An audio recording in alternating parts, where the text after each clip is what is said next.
સભામાં આવ્યો એને કાલ ઘરે રોટલાનો વ્યાપ નથી, તો એ માતાજી કે ભગવાન એના સેવકને ચમ ન કહેતા 2 દોરા કાઢીને આ ગરીબ માણસને આપી દે? આપ્યો કોઈ?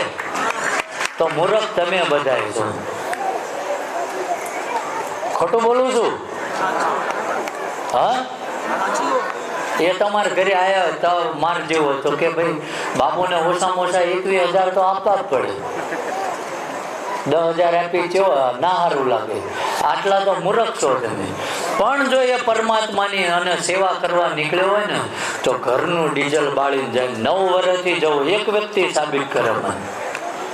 આજે જ્યાં જ્યાં જઉં છું ને એક વ્યક્તિ એવું સાબિત ના કરી કે બાપુએ અમારી પાસે ડીઝલના પૈસા લીધા તો નીકળાય. બતાવો, આવશે કોઈ આવરી તમારા ઘરે? તો હું ઠેલ્યું ભરાઈ ભરાઈ નીકળી પડો, કોઈ નહીં આવે. હું બીજાની ટિપ્પણી નથી કરતો, પણ આવરી જે ચાલતા હોય તો અહીંયા નજીક પડતું હોય ત્યાં જતા રહીજો, અહીં ના આવતા. સમજાય? સમયનો અભાવ છે એટલે ફરીથી આપણે સભા થશે જીને આનંદ. કારણ કે આ જે કઈ સેવામાં ઉભા ને સ્વયંસેવકો એ જે તે સમય તમારા ઘોડીને જોવરાવા જ આવ્યા હતા.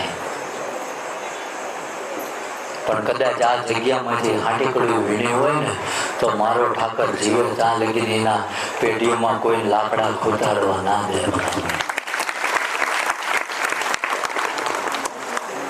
તૈયાર તિજોરી આવીને મેળવું છે, ગમે એની ઓળખાણ લગાવીને રૂમમાં ઘૂસી જવું છે.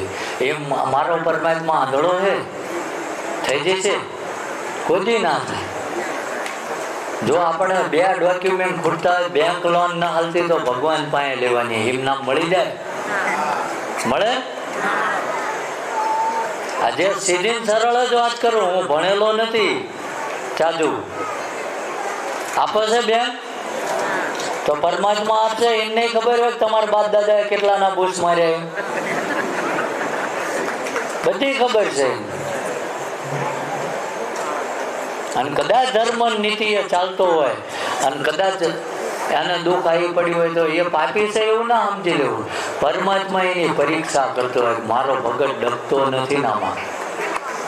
આ લખી રાખજો. કોઈ દિવસ પરમાત્મા ઉપરથી વિશ્વાસ છોડતા નહીં.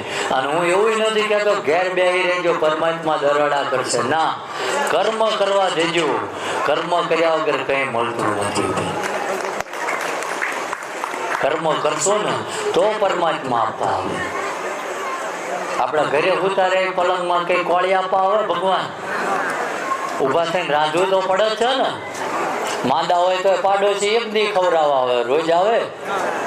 આ મોંઘવારીમાં કોઈ ના આવે. એમ વસ્તુ એવી છે કે જો તમે આ જગ્યાએ આવ્યા, મેં જોયું અમુક તો આમ દરિયા કિનારે આવ્યા હોય, ચોપાટીમાં હોય ને એમ ખળામાં આડા પડ્યા હતા. ભલામણા આ ભૂમકામાં આવ્યા છો, જો બેઠા બેઠા હોવા નામ ઠાકરના લઈ લો ને તો ઘરે જાઓ. એ મળતો બાયણાને પાટ મારીને હાકલ તોડી નાખે માનું ઠાકર. પણ એ કર્યું જ નથી. 10 વાર જાણે રેલવે સ્ટેશન હોય એમ પૂછવા આવે, કેટલા વાગ્યા બાપુ બોલવાના?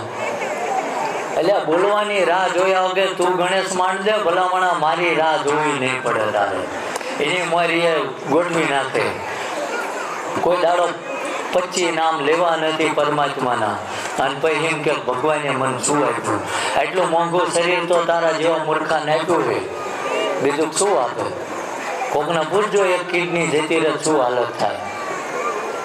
આ તો 20 રૂપિયાના ખાટિયા મારી મારીને લીવર કાઢી નાખે, કિડની ફેલ કરી દે. પછી કે અમારે જીવવું છે. હવે રોજ આ ઝાડમાં તમે એસિડ નાખો દે લીલું રે. તમે તમારું આ શરીરનું ઝાડ બાળો છો, પછી બચવા હાટું ઘરવાળા આય લાવે. હવે આને ઉકલી જ જવા દેવાય. ગામના બહુ રંજાડ્યું આને, બચાવાય જ નહીં. એટલે કાલી એ દશા તમારી ના આવે. હજુ શરીર સાથ આપે છે ને કઈ એ કઈ આપણા સ્પેર પાર્ટ બગડ્યા નથી ને તો સુધરી જાઓ. આ વ્યસન મૂકી દો અને નશાના માર્ગેથી વળશો ને એટલે તમારા પરિવારને કોક એમ કે ઘણા ક્યાં છે ને કે માણા હારો ₹1,00,000 પણ હાજે પી જાય કઈ બતાવાય નહીં. કે સાંજે 25 પૈસાનો થઈ જાય. હગાવાલા વેલ્યુ ના કરે જોજો. પણ જો બહેન કરો ને ઓટોમેટિક તમારી આબરૂ વધી જાય. ભલામણ આબરૂ તમારા હાથમાં છે. નકર દારૂડિયામાં જ ગણે તમને.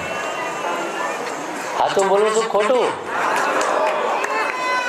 હા, તમને આવું કોઈ કહેવા વાળા નહીં મળે. નાળિયેર ને લીંબુ ટીંગાળવા વાળા